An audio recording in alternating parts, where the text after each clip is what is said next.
Discipline another principal by Henry Fayol. आज हम discuss करेंगे डिसिप्लिन के बारे में। जैसा आपने सुना है, डिसिप्लिन हर जगह होना चाहिए।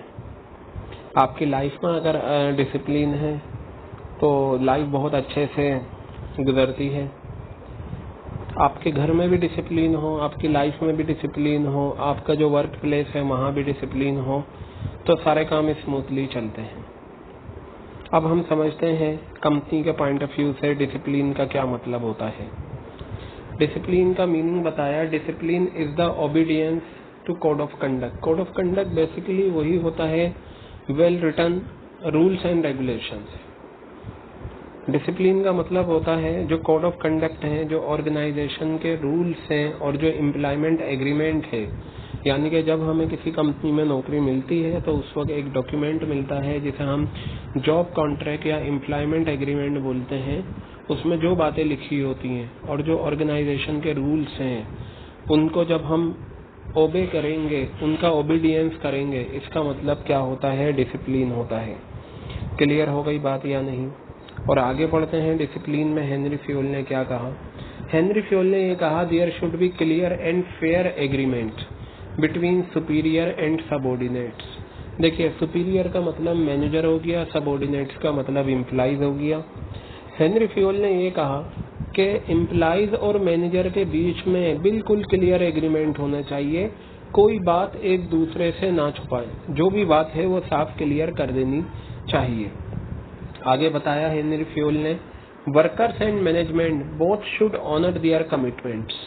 वर्कर्स भी और मैनेजमेंट भी दोनों ही अपने कमिटमेंट्स को पूरा करें।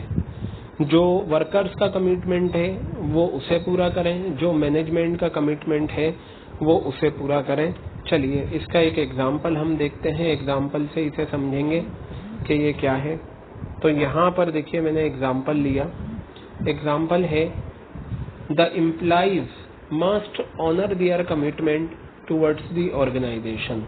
एम्प्लॉइज को क्या करना चाहिए? अपने वादे, अपना कमिटमेंट पूरा करना चाहिए जो ऑर्गेनाइजेशन के लिए उन्होंने लिया है।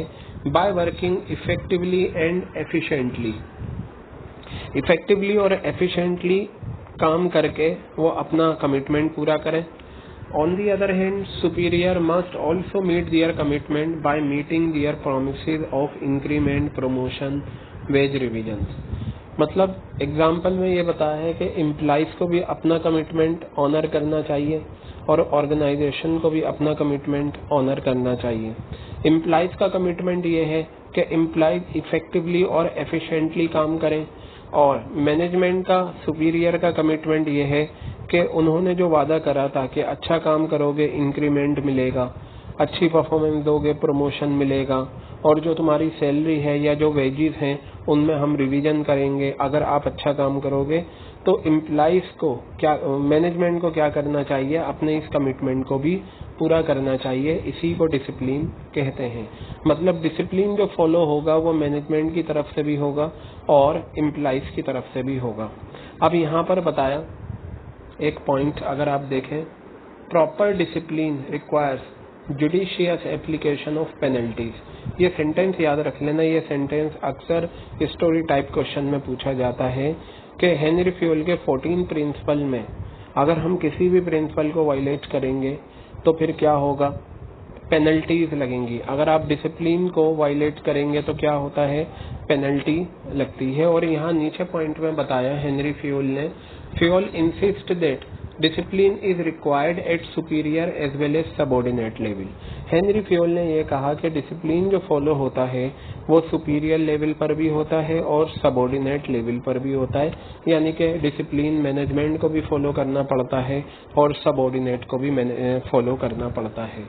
तो अब हम यहाँ पर देखेंगे, अगर हम डिसिप्लिन प्रिंसिपल को फॉलो करते हैं तो डिसिप्लिन को फॉलो करने से क्या पॉजिटिव इफेक्ट होगा और क्या नेगेटिव इफेक्ट होगा। देखिए, अगर डिसिप्लिन प्रिंसिपल कहीं पर भी फॉलो हो रहा है, चाहे आपके घर में फॉलो हो रहा है, स्कूल में, कॉलेजेस में, यूनिवर्सिटीज में, ऑर्गेनाइजेशन में, कंपनीज में, हॉस्पिटल्स में, कहीं पर भी डिसिप्लिन फॉलो हो रहा है तो जब डिसिप्लिन फॉलो होता है तो काम प्रॉपर होता है।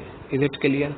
If there is discipline in the organisation, अगर ऑर्गेनाइजेशन में डिसिप्लिन प्रॉपरली फॉलो होगा, हर कोई अपनी जिम्मेदारी लेगा सीरियसली, और इससे क्या होगा, वर्किंग इम्प्रूवमेंट हो जाएगी, यानी कि वर्किंग एनवायरनमेंट इम्प्रूव हो जाएगा। और अगर डिसिप्लिन नहीं है तो एम्प्लॉय की जो काम करने की प्रोडक्टिविटी होती है वो क्या हो जाती है, अफेक्ट होती है, वो कम हो जाती है। Lack of discipline will affect employee productivity and reduce his efficiency. अगर डिसिप्लिन नहीं होता तो फिर एफिशिएंसी भी कम होती है और प्रोडक्टिविटी भी कम हो जाती है। इसलिए जो रूल्स एंड रेगुलेशंस हैं वो सब डिसिप्लिन का पार्ट होते हैं। जैसे हम देखें स्कूल में मॉर्निंग में आपको 7:45 AM आना होता है और 2 o'clock आपका ऑफ हो जाता है, तो 7:45 तक जब आप स्कूल आ जाते हैं तो इसका मतलब जो स्कूल के डिसिप्लिन है, जो रूल्स एंड रेगुलेशन है, उसमें से एक रूल्स एंड रेगुलेशन को जो टाइम का है उसे आप फॉलो कर रहे हैं।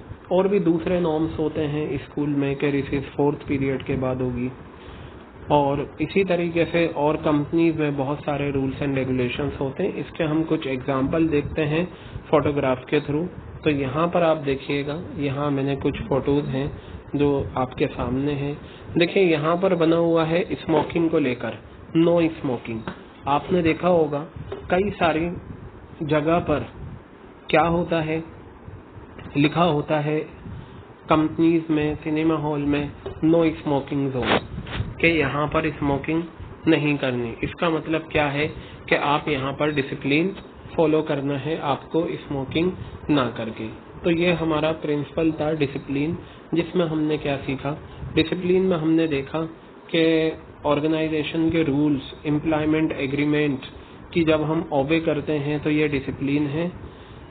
सुपीरियर और यहाँ पर आप देखेंगे सुपीरियर और सबऑर्डिनेट के बीच में क्लियर और फेयर एग्रीमेंट होना चाहिए। मैनेजमेंट और वर्कर्स अपने कमिटमेंट को पूरा करें। अगर हम डिसिप्लिन प्रिंसिपल को फॉलो नहीं करते तो क्या होगा, पेनल्टी लगेगी। हेनरी फ्योल ने ये कहा कि डिसिप्लिन ना सिर्फ सुपीरियर लेवल बल्कि सबऑर्डिनेट लेवल पर भी होनी चाहिए, दोनों लेवल पर होना चाहिए। एग्जाम्पल में हमने समझा कि एम्प्लॉइज को अपना कमिटमेंट भी पूरा करना चाहिए इफेक्टिवली और एफिशिएंटली काम करके, और मैनेजमेंट को भी अपना कमिटमेंट पूरा करना चाहिए कि जो वेज रिवीजन करना है, सैलरी में इम्प्रूवमेंट लाना है या प्रमोशन देना है, ये सारी चीज़ें। तो ये हमारा प्रिंसिपल था डिसिप्लिन।